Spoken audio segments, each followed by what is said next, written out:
What's up, everybody? BTN Stats Guys back again. I'm Ernest Toden here with Harold Sheldon. H, what's going on?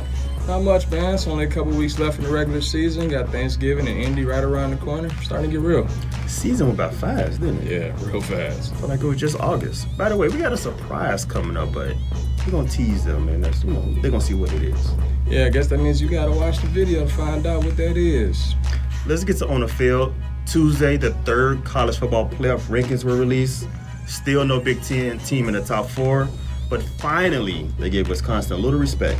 Yeah, the Badgers jumped up 3 spots to number 5. It's the first time they've ever been in the top 5. Big Ten was 6 teams for the second straight week, the most of any league. 3 teams in the top 10. Ohio State and Penn State both jumped back into the top 10. Buckeyes all of a sudden with a path. They're number 9. If they beat Illinois this week and Michigan loses to Wisconsin, they clinch a trip to Indy.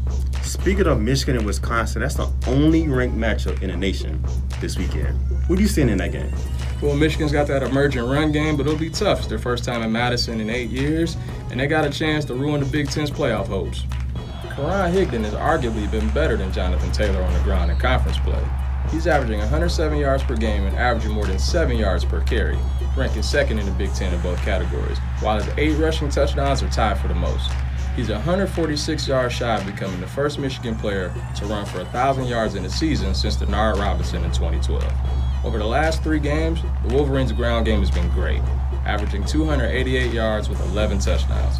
They'll face a Wisconsin defense that leads the nation in rush defense, allowing fewer than 82 yards per game on the ground with just 3 touchdowns. They've held 36 straight opponents to fewer than 200 yards on the ground. Hey! Yes. BTN's on. Howard Griffin. Where you decided come to from? join the Stats Guys today. Well, they told me I could get an extra check if I came in here and helped you guys. And not to mention you guys got all the information. I figure I'm gonna hang around in here. I might learn something. Well, Howard, it's always a pleasure. Yeah. Welcome, sir. Thank you, sir. But since we got you here, we're talking Wisconsin, Michigan, let's talk a little run game. You know, got Jonathan Taylor, push for Big Ten Player of the Year. How does the Badgers open up the holes for him? Well, this is really an outstanding offensive line when you talk about the Badgers. I think they do a really good job of getting to the next level. They have outstanding fullback. Yeah, I had to get the fullback. But then they can line up with 2 tight ends as well. So they can be physical at the point of attack.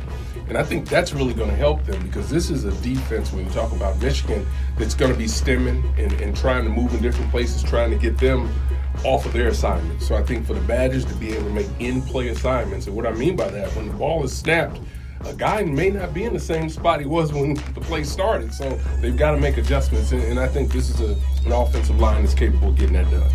So what can Michigan do to open up holes for Karan Higdon in that run game? Well, this is what's fun about this game. It's just 2 teams that want to play this game inside a phone booth. You know, Michigan's going to play with the fullback as well. They're not afraid to line up with two tight ends as well, and they want to be physical at the point of attack. Their challenges are a little bit different going against the Badgers because they run a 3-4 front.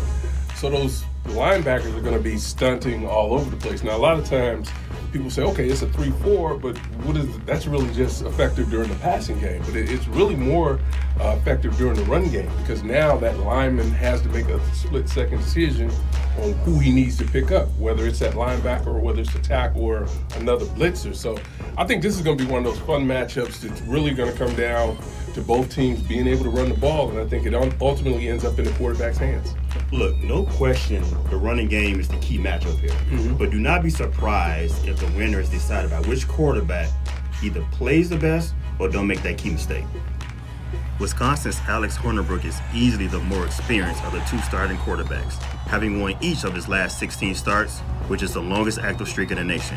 But the turnover bug has bitten Hornibrook in 2017, as his 12 interceptions thrown are the second most among Big Ten players and are already 5 more than he threw all of last season. In fact, Hornibrook has thrown a pick in a career-high 7 straight games, which is the longest active streak among all FBS players. Meanwhile, Brandon Peters will be starting in just his 3rd game for the Wolverines, but has just thrown it 31 times over the last 2 weeks.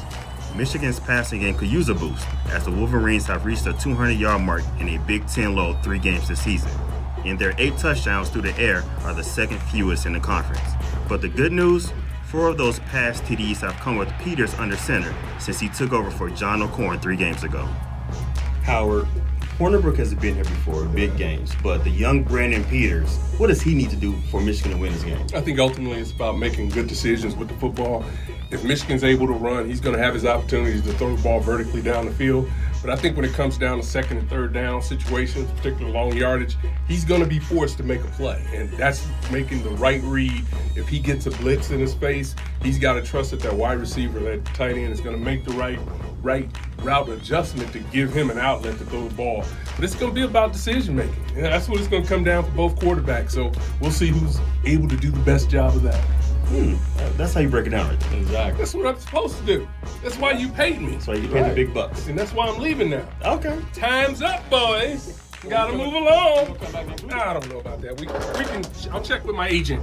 Howard, our people gonna talk to your people. We'll see what's gonna happen. We'll see. Make this a 39 booth. There we go. Do this again. Yeah, we'll see. We'll see. I don't know. Yeah. Well, even if he's not back, you still know what to do. Follow us on Twitter at BTNStatsGuys.com. Enjoy the games this weekend, and happy Thanksgiving, because we'll see you on Friday.